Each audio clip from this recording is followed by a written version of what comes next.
সোনার সংসারে সব বন্ধুদের স্বাগত। বন্ধুরা দেখতেই পাচ্ছেন পাবদা মাছ। আজকের পাবদা মাছের সর্ষে পোস্ত করে আপনাদেরকে দেখাবো। এর জন্য এখানে পাবদা মাছ নিয়ে নিয়েছি, বেশ বড় বড় সাইজের পাবদা মাছ আছে।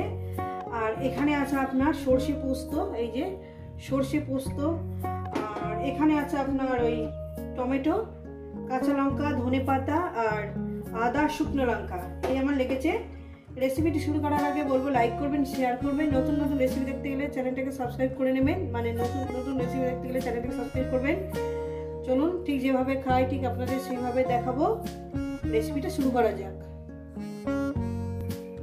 প্রথমেই আমি মাছটাকে ম্যারিনেট করব। লবণ দিয়ে দিলাম, দিয়ে দেবো এখানে হলুদ। এটা ভালো করে মেখে নেব। আর যে সর্ষে আছে না, সর্ষে দু রকম সর্ষে নিয়েছি, এই যে। আর পোস্ত, এটাকে একটা মিহি পেস্ট করে নেব।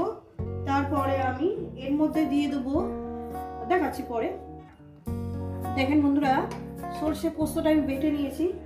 এরপর এর মধ্যে দিয়ে দেবো টমেটো, শুকনো লঙ্কা, আদা দিয়ে দিলাম। এরপর এর মধ্যে দিয়ে দেবো হলুদের গুঁড়ো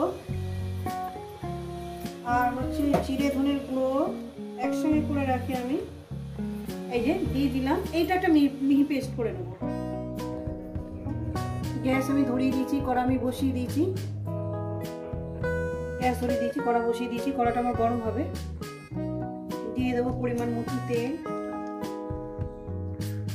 পরিমাণ মতন তেলটা আমি দিয়ে দিয়েছি বন্ধুরা। তেলটা আমার গরম হবে। আশা করি আপনার দেখতে কোনো অসুবিধা হচ্ছে না।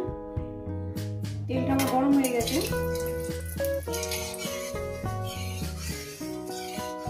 এই তেলের মধ্যে দিয়ে দেবো একটু লবণ, যাতে মাছগুলোর সুবিধা হয় তুলতে।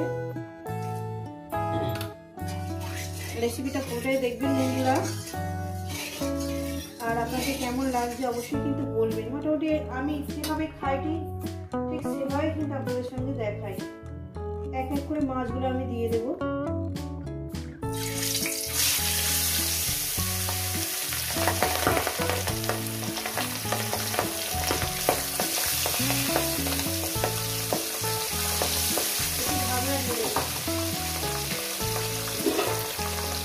যদি থাকে ঢাকনা তুলে মাছটাকে মিশিয়ে দেবো।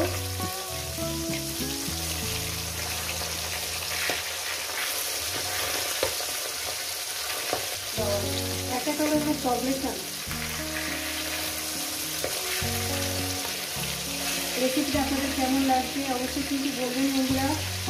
আর রেসিপিটা পুরোটাই দেখবেন, একটু কমেন্ট করে দেবেন, একটু লাইক দিয়ে দেবেন। ভালো লাগবে বন্ধুরা, একটা লাইক করে দেবেন। কমেন্ট করতে আমাদের ভালো লাগে, সত্যি আপনাদের কমেন্ট করতে ভীষণ ভালো লাগে। চাপা দিয়ে দিলাম। এই করে আমি মাছগুলো একেবারে ভেজে নিয়ে ফিরছি। মাছগুলো ভাজা হয়ে গেছে বন্ধুরা। মাছগুলো আমি তুলে দেবো।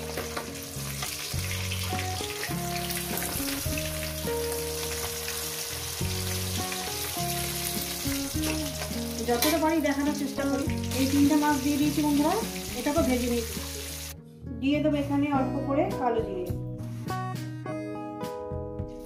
দিয়ে দিলাম। কয়েক সেকেন্ড ভেজে নেব। ভাজা হয়ে গেছে। এরপর এই মশলাটা আছে না, সেটা দিয়ে দেবো।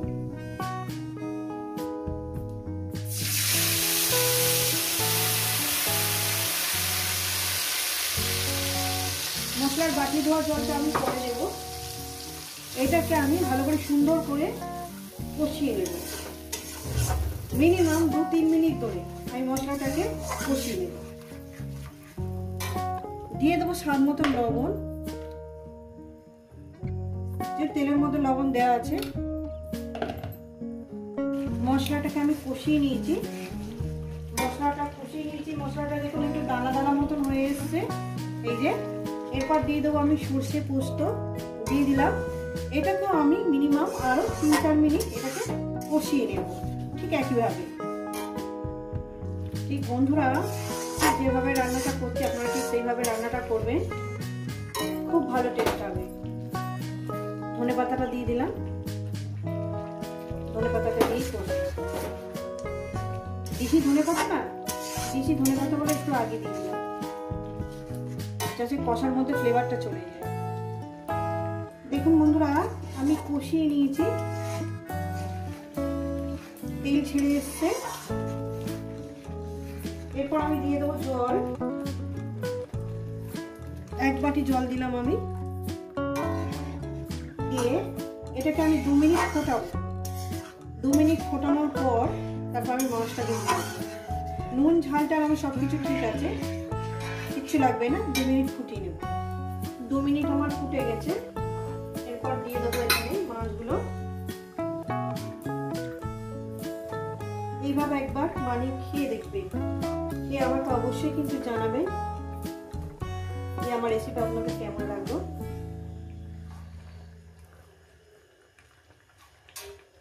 উপরে উপরে দিয়ে দিচ্ছি।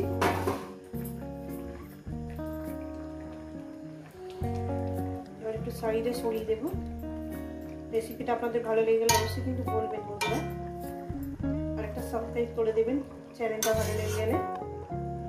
তা আরো 5 মিনিট ফোটাবো, তারপর এটাকে নামিয়ে দেবো। তো বন্ধুরা, কমপ্লিট হয়ে গেছে আমার মাছের ঝালটা, পাবদা মাছের ঝালটা। এটা এই করার মতোই থাকবে, এত মানে ছড়িয়ে নামানোর অসুবিধে। বন্ধুরা, রেসিপিটা আপনাদের কেমন লাগলো অবশ্যই কিন্তু বলবেন। রেসিপিটা লাইক করবেন, শেয়ার করবেন। নতুন নতুন রেসিপি দেখতে গেলে চ্যানেলটাকে সাবস্ক্রাইব করে নেবেন। আবার নতুন কোনো রেসিপির সঙ্গে দেখা হচ্ছে। সবাইকে বলবো সুস্থ থাকবেন, ভালো থাকবেন, আর আমার নিত্য নতুন ভিডিও দেখবেন। যদি আমি দিতে পারি থালায় ঢেলে আমি থাম্বনেলে দিয়ে দেবো।